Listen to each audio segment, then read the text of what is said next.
Yo, what's poppin', everybody? It's your boy Jojo, and we are back with another reaction, y'all. And this is a Sunny V2 video. Dumbest actors who went broke. Wow, that is significantly crazy. We reacted to dumbest rappers who went broke, and there was crazy. Yeah, I was crazy too.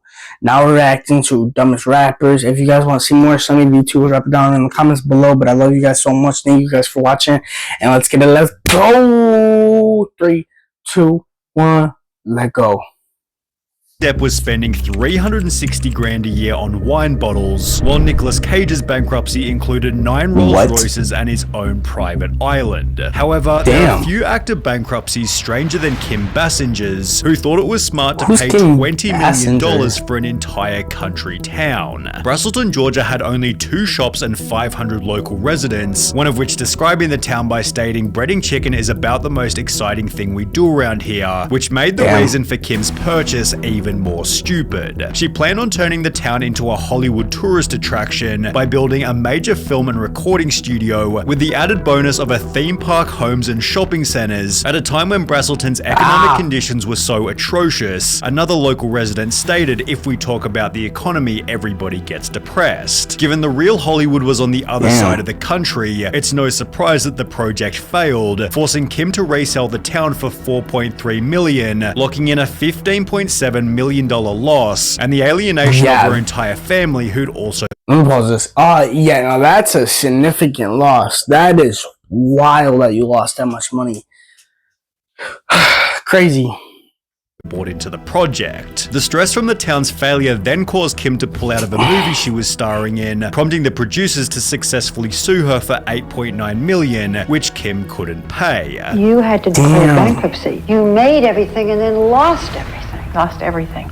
Every single thing. But at least Kim Basinger still had her freedom, as Wesley Snipes' bankruptcy was so brutal, it also put him in prison. He'd earned over $50 million from a range of different roles, although despite purchasing an Aston Martin Vanquish, as well as mansions in both Florida and New Jersey, Wesley refused to lodge a single tax return over a 7-year period, and was therefore ordered to pay the IRS $23.5 million. Wesley tried to wiggle his way out of paying by making the strange claim that he was a non-resident alien of the United States despite being born there. He knew he had to pay the taxes. He was just trying to find ways to avoid them. Although things got a whole lot weirder when you can't avoid taxes. You can't avoid Uncle Sam now.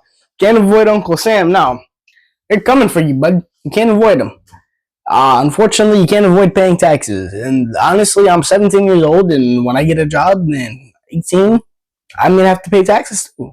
I'm gonna buy my first house, I'm gonna have to pay taxes. I'm not gonna avoid paying taxes. And that's why, kids, pay your taxes. Because you will end up in a lot. If you become famous and you don't pay your taxes, you're gonna end up in a lot of debt or in prison. You're gonna end up in prison and in debt. So pay your taxes.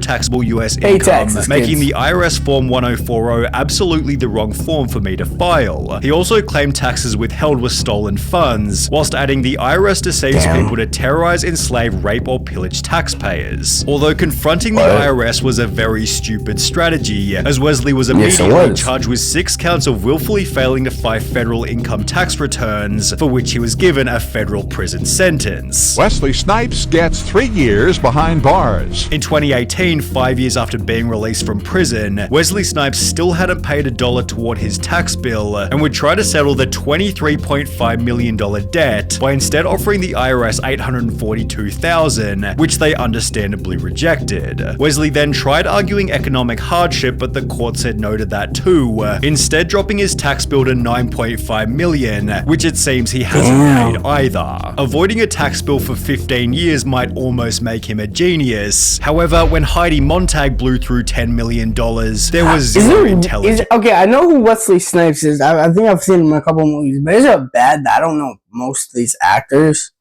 I honestly don't know half of these actors that we're mentioning. I've probably seen them in movies, but I just don't know their names off rip. I'm not like a big movie guy. When I was like a little kid, I was like a big movie guy. I'd watch a lot of movies, and now if I watch a movie, I just click off. I just click off because it doesn't interest me. It doesn't pique me. And I think that's because I have like a low attention span, but still.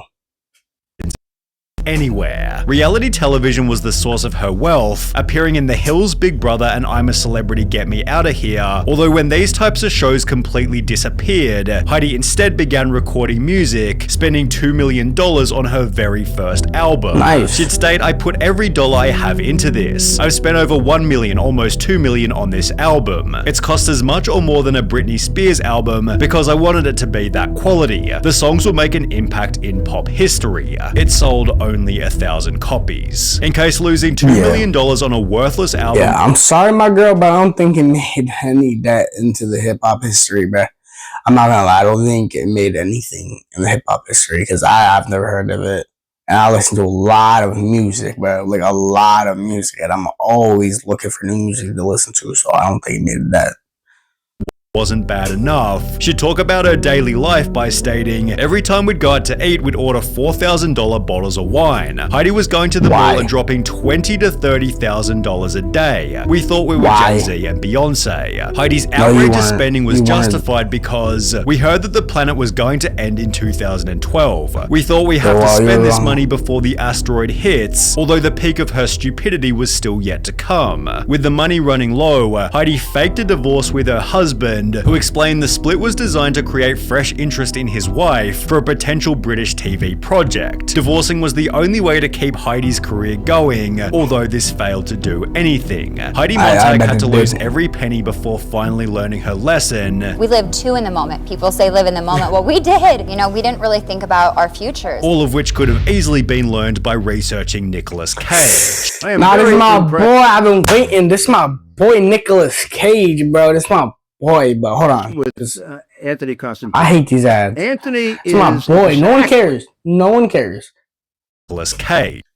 This is my boy Nick, bro. My boy Nicolas Cage, bro. He's one of the best actors, bro. So let's see how he redeemed himself, because I know my boy it isn't too far off. I know my boy has redeemed himself. National Treasure had brought his net worth to $150 million, prompting him to spend $25 million on a waterfront primary residence, although Nick also felt the need to buy a holiday home. He'd therefore spend a further $15 million on a Rhode Island countryside mansion, also picking up an $8.5 million apartment for his weekends away in Las Vegas. But what about his weekends in the Bahamas? Well, for that he'd drop $3 million on his own private island, but this didn't do anything for his trips to Europe, for which he'd spend a further $12.3 million on 2 medieval castles, where he'd spend huge sums on enormous Gatsby-style parties. By 2007, Nicolas Cage had bought 15 different houses, where he'd keep his 26 different vehicles, including 4 yachts, 9 Rolls Royces, and a nearly $3 million vintage Bugatti. Although this wasn't as They better 9 Rolls Royce. They better been all different models and everything. They better I only want 3 cars in my life.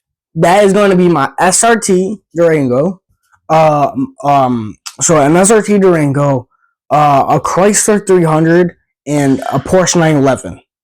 That is all I want in my life. old as his $276,000 dinosaur skull, kept next to a bookshelf holding a $150,000 Superman comic.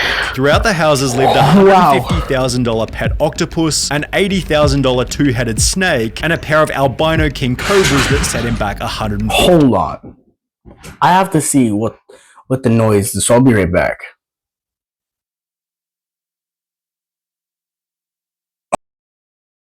Alright, we're back. Just had to check out the noise, but goddamn. Grand. To add a cherry on top of the cake, Nick purchased his own extravagant gravesite for a price of $40,000, finally concluding his crazy You're not even dead yet, and you bought your own grave? Nope.